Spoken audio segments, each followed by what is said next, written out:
Golden Globes 2023, the Banshees of Inisherin and the Fabelmans win big. A year after going on mute, no red carpet, no stars, no television broadcast in 2022, the Golden Globes returned to form at the Beverly Hilton in Los Angeles, opened bottles of champagne, overtime and overstretched, gesturing toward improving its long-standing diversity issues while taking shots from host Jared Carmichael.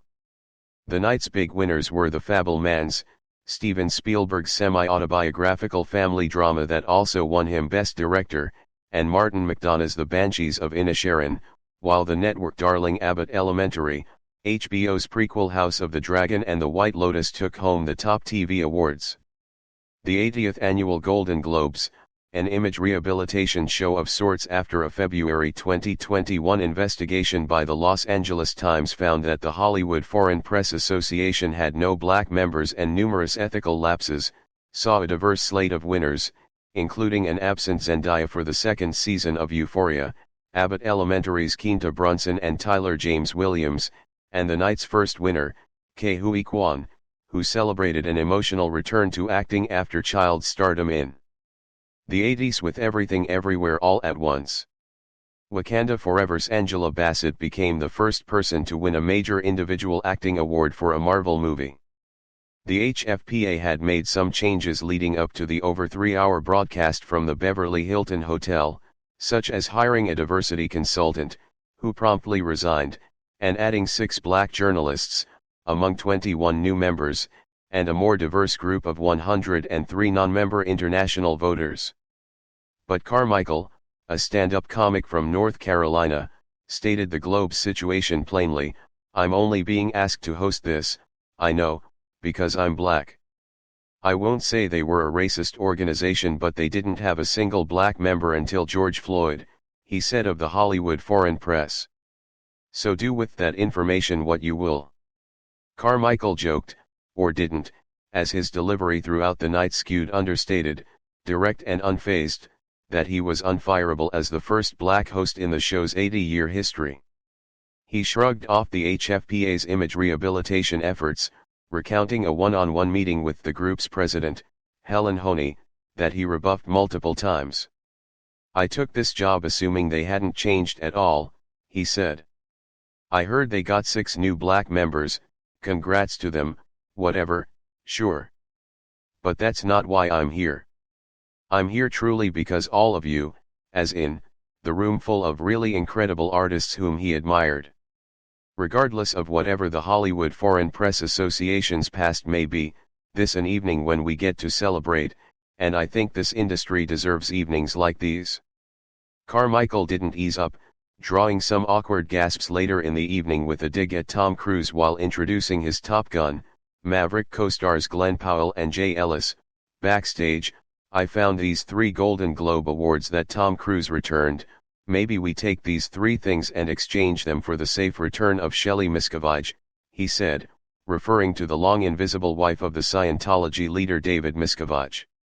True to Carmichael's intention, the majority of the evening went to the celebration of talent, some of it overdue. "This is also for all the shoulders that I stand on, all who came before me, who look like me, and all who are going on this journey with me forward," said Michelle Yeoh, winning Best Actress in a Musical or Comedy for her first leading role on a call sheet in a decades-long career. Best Drama Actor Austin Butler, for Baz Luhrmann's Elvis, dedicated his award, in part, to Lisa Marie and Priscilla Presley, who were in attendance, as well as The King, "You Are Remembered and I Will Never Forget." Ryan Murphy, accepting the Carol Burnett Lifetime Achievement Award, used much of his speech time to celebrate the achievements of queer actors such as Billy Porter, MJ Rodriguez, Jeremy Pope, and Matt Bomer as a point of hope and progress for LGBTQ+ viewers watching at home. "When I was a young person at home in the 70s watching the Carol Burnett show, I never ever saw a person like me getting an award or even being a character on a TV show," he said. "It's hard being an LGBTQ kid in America." The ceremony also included a Lifetime Achievement Award for Eddie Murphy, who offered his blueprint for success: "Pay your taxes, mind your business, and keep Will Smith's wife's name out of your fucking mouth." It being the Globes, there were some unforced errors, such as a persistent issues with playing speeches off too early, including a full music blast drowning out the acceptance speech for Best Non-English Language Film, Argentina, 1985. The issue drew several comments from onstage talent.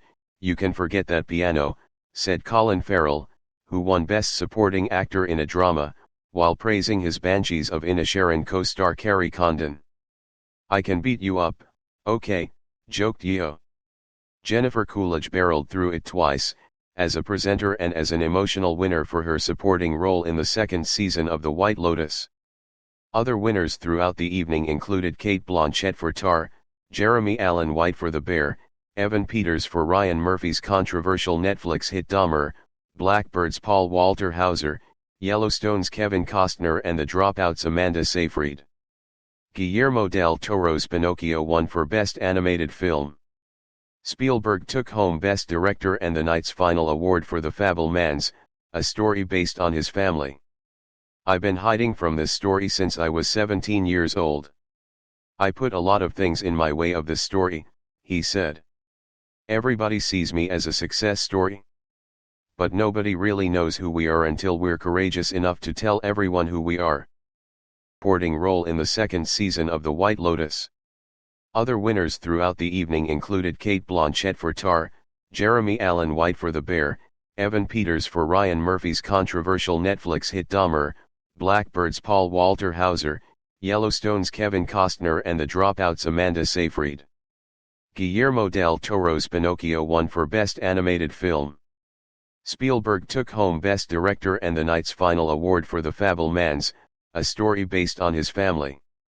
"I've been hiding from this story since I was 17 years old. I put a lot of things in my way of this story," he said. "Everybody sees me as a success story. But nobody really knows who we are until we're courageous enough to tell everyone who we are. But nobody really knows who we are until we're courageous enough to tell everyone who we are." Subscribe our YouTube channel and click our bell icon for new videos.